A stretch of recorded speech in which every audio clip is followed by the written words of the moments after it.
Hello and welcome to the session on the industrial engineering. The topic is forecasting techniques. Myself, Professor V.V. Khon from KKR College of Engineering, Nasik. So basically, what is forecasting? So forecasting, it is a process of making prediction of the future based on past and the present data, and most commonly by the analysis of the trends.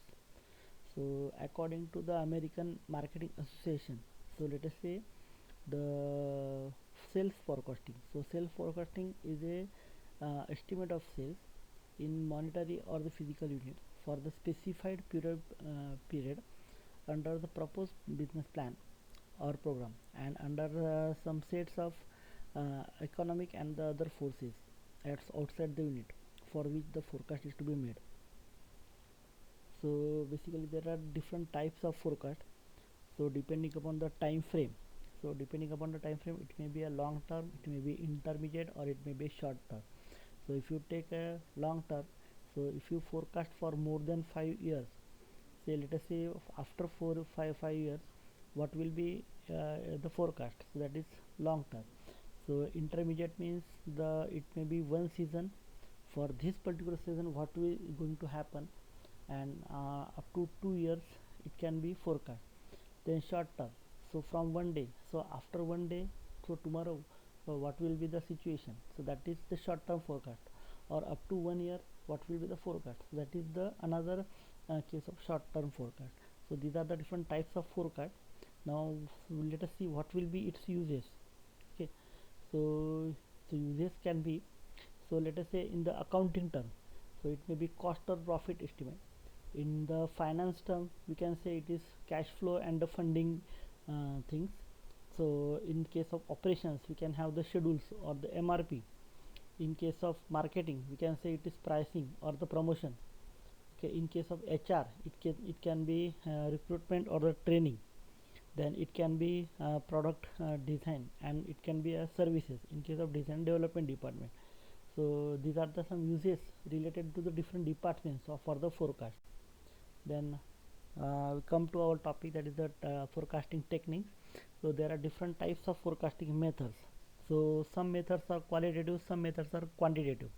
So based on the qualitative type of method, so it can be based on judgments, opinions, intuitions, emotions, or the personal experience, and are subjective in nature.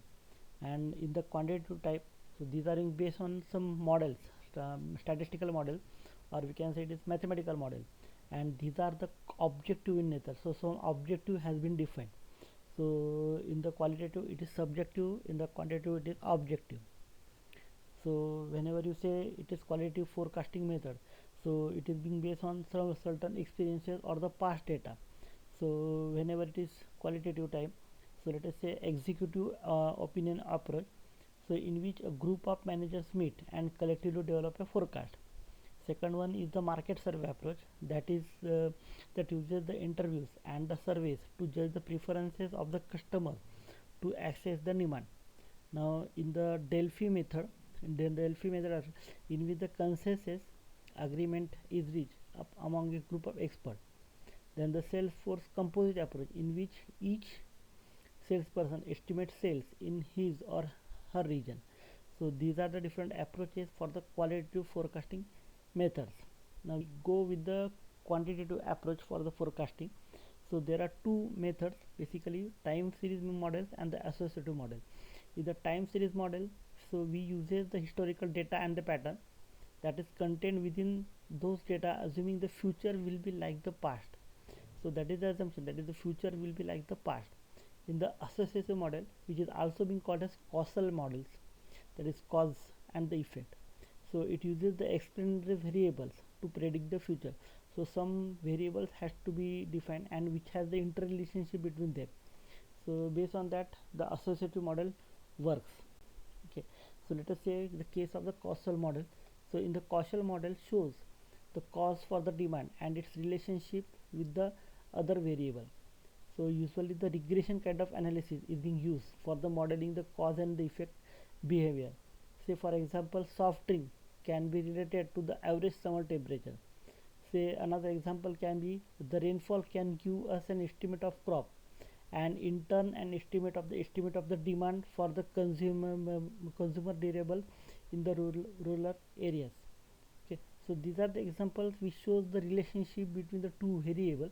So based on that we can have the regression kind of analysis, and that is being used for the modeling of the this kind of behavior, and we can get for the forecast for this kind of relationships. Now another thing is, another kind of quantitative methods is the time series. Now we are our main focus is not time series model. So when you go for the time series model, so certain time series terms has to be defined. So let us say trend, so it is a long term movement in the data. Then seasonality, so short term regular variations in the data. Then cycle, it is wave like variations of more than 1 year's duration. Then irregular variation, that is caused by unusual circumstances. Then the random variation, so that is caused by chance. So these are the different terms used to define the time series models. Okay, so we see the different patterns. So it is the hypothetical pattern of the historical demand. So demand versus the time, and in between that the demand rises up, goes and downs. So let us say the stock market situation. So in the stock market situation, this may be a kind of variation. So let us say the trend component in the historical demand. So demand versus let us say the trend is like this. Okay, then seasonal component. So in the seasonal component, let's say year 1, year 2, year 3 and so on. So at the end of the year we can say there is a peak. At the start of the year or the middle of the year it may be a valley or down. So up, down and so on. Okay, so that is the seasonal component. The cycle component, so let us say many years or the decades. So follows that there is a cycle kind of variation like this. Then the random component, so random component means these are the random component where the peaks are more, and this may be a random component where the values are more. Okay, values of peaks and the valleys. Okay, these are being called as random component. Okay, then certain models are there, time series models are there. So based on that, so first one is the naive model. It uses the last period actual value as the forecast. Then simple mean average, that is uses the average of all data, all past data. Then simple moving average, so it may be simple moving average, it may be let us say 2 years moving average or 3 years moving average. So based on that, if it is 2 years, if it is 3 years, then take the average of that 2 years or 3 years. Okay, then weighted moving average, so let us say for 2 to 3 years moving average, so we are defining the weights. Okay, uses an average of specified number of the most recent observation, with each observations receiving a different emphasis, or we can say a weight can be given to each of the observation. Then exponential smoothing, a weighted average procedure with weights declining exponentially as data becomes older. So recent data is more important in case of the exponential smoothing. Then the trend projection, so in the trend projection, so technique that uses the least square method to fit a straight line to a data. So let us say a graph, so in the graph there are different points has been plotted. So in let us say from that particular point, so we are drawing a particular line, or we are fitting a particular line to maintain the data. Okay, so that kind of thing is being called as the least square method, and that is being used for the trend projection. Then the next one is the seasonal indexes, a mechanism for adjusting the forecast to accommodate any seasonal patterns inherent in the data. Let's see an illustration wherein we are having the 6 years data, the quarterly data, quarter 1, quarter 2, quarter 3 and quarter 4, and the total annual demand. So these are the demands for this kind of year. So first one is the naive method. So in the naive method, so we have taken the year, the demand and the forecast being taken. So in the forecast there was no prior demand data on which to base a forecast for the period 1. So from this point forward, the forecast were made on the year by year basis. So here there is no data, so directly for second year directly this can be taken, for third year this can be taken, for third year that can be, fourth year that can be taken. So likewise the same data has been taken as a reference and use the data. Okay, that is the naive method. in the mean simple average we have to take the average. So for this case, for the first year there is no forecast. Okay, so from this point of average we can take the average. So 310 by 1, that is 310. So for third year it may be 365 plus 310 by 2, that is coming as 337.5. For fourth year that may be 395 plus 365 plus 310 by 3, so that is coming as 356.667. For fifth year it is average of 4 years.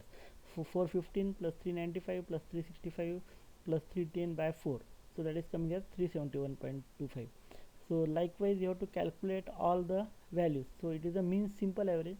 So all the last past data has been taken as a reference for the forecast, and the average value can be taken. Then the go with the third thing, that is moving average.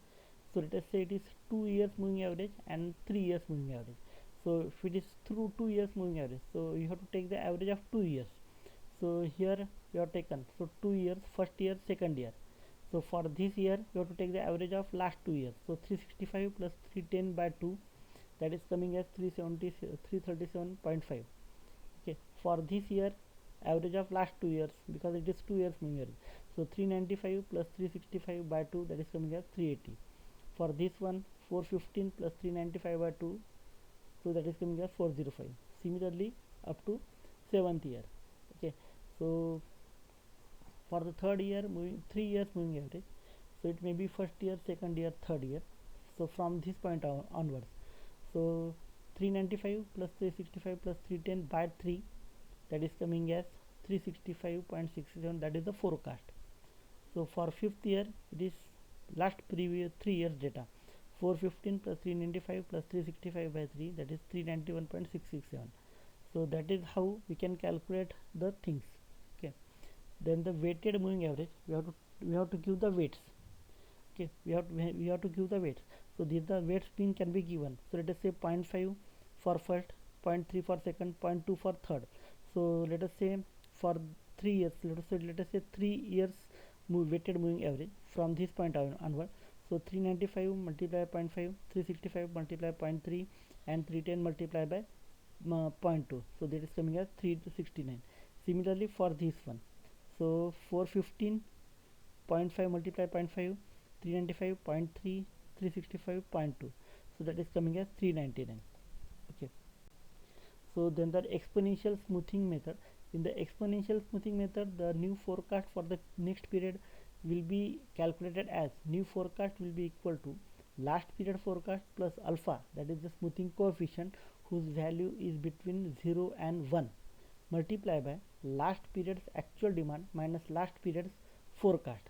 So ft, that is the new forecast, is equal to ft minus 1. Okay, new here it is new forecast, last period forecast minus alpha smoothing coefficient, this is the actual demand, and ft minus 1 last period forecast. So this is the formula we are using for the exponential smoothing method. So same numerical we can take and same example can be taken. So for this case, so from this point onward, so this is the previous data and this points onward, so 301. So f2 will be equal to 300. So what we require is, we require the forecast and we require the demand, last year demand. So 300 plus 0.1, let us say 0.1 value can be taken, alpha can be taken as 0.1. So 310 minus 300, that is coming as 301. For f3, that is for third year, it is equal to 301 plus 0.1 multiplied by 365 minus 0301, that is coming as 307.4. For f4, that is equal to 316.16, that is the answer. So how it is being taken? So what previous year's forecast plus 0.1, that is smoothing coefficient, multiply by okay actual demand minus last year's forecast, so that is coming as new forecast. Okay, similarly all the values can be calculated. Okay, there is a trend projection method, that is another thing. So in the trend projection method, so this is the trend equation. So let us say forecast will be equal to a plus b into t. So let us say forecast, so these are the straight line data. Okay, so value of a and b can be calculated by using this equation. Okay, Now how can be taken, how can these equations can be calculated? So let us say this is data, so data being given as, let us say t can be given and sales can be given, only these two data is being given. So t square has been calculated and ty has been calculated. Similarly the summations can be calculated, and this value t square value, ty square, summation value, so this can be used to get down the a and b value. So after putting the values, we will be getting value of b as 6.3, value of a as 143.5. So our equation will be equal to a plus b of t. So a will be equal to 143.5 plus 6.3 into t. Now our main question, how to get the forecast for the, how to get the forecast for the 6th year, 7th year.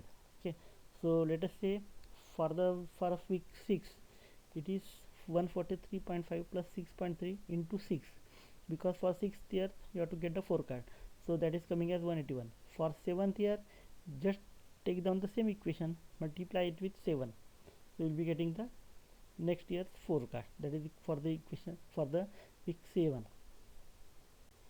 Okay, then the seasonality manager. So in sometimes the manager asks about the seasonal kind of thing.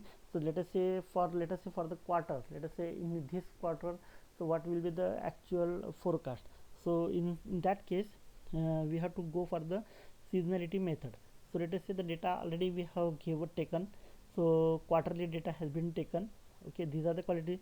So actual demand is 310, but you can observe that for first quarter it is 62, for second quarter 94, for third quarter is more 113, for fourth quarter it is 41.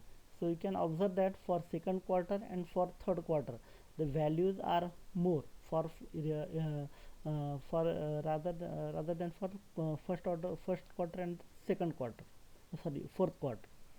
Okay, so what we have to do is we have to take the average demand per quarter. So all the values can be taken and take the average. So these are the average values for the quarter. Then so quarterly average, so 80 plus 120 plus 142 plus 58 by 4. So let us say 100 is the quarterly average. Okay, 100 is the quarterly average. Then we have to take the index, seasonal index. So 80 by 100, 120 by 100, 142 by 100, 58 by 100. So these are the seasonal indexes has come. Okay, then according to the trend analysis, we can find out the forecast. So it is according to trend forecast. So by using the trend forecasting, so by using this one, so let us say 7th, 8th, 9th, 10th, we can get down the forecast. So these are the values of a and b. So for 7 put 7, for 8 put 8, for 9 put 9, for 10 put 10. So you can get down the values of y for the by using the trend analysis. But okay, so for the seasonal index, so just take down the forecast as been given over here and divided by 4, so which will be coming as 126.25, and just separate out for the 4 years. Okay, here there is a difference. Okay, you can see the difference. Now what we have to do is, so multiply each of these value 126.25 with their seasonal indexes. Okay, and to get down the values of q1, q2, q3 and q4, so which will be equal to 505. Okay, so this is how the calculation for the year 7. So 126.25 multiplied by 0.8 multiplied by 1.2 multiplied by 1.4 and multiplied by 0.58. So these are being calculated like this. So this is the way you can get down the seasonality index. So by using the seasonality method, you can get down the forecast. You can get the forecast for the quarterly forecast. Okay. Okay. Now there are certain forecast parameters to judge the accuracy of the forecast that we have calculated. So for getting down the accuracy, certain parameters, so let us say MAD, that is mean absolute deviation. So then error, we can get down the between difference between actual value and the predicted value. So MAD, that is mean absolute deviation, that is equal to summation of actual minus forecast upon n. So mod has been taken that to get down to the positive value. Then mean squared error, that is MAC, which is equal to summation of actual minus forecast square upon n minus 1, which is equal to average of squared error. Then the MAPE, that is mean absolute percentage error, so that is equal to summation of mod of actual minus forecast upon actual multiplied by 100 by n. So by these are the three parameters for calculating our the forecast parameters. Okay, so these are the references. Okay, so thank you for watching the video. So if you like the video, then like it. Also subscribe my channel by pressing the bell icon button and never miss the updates. So thank you all.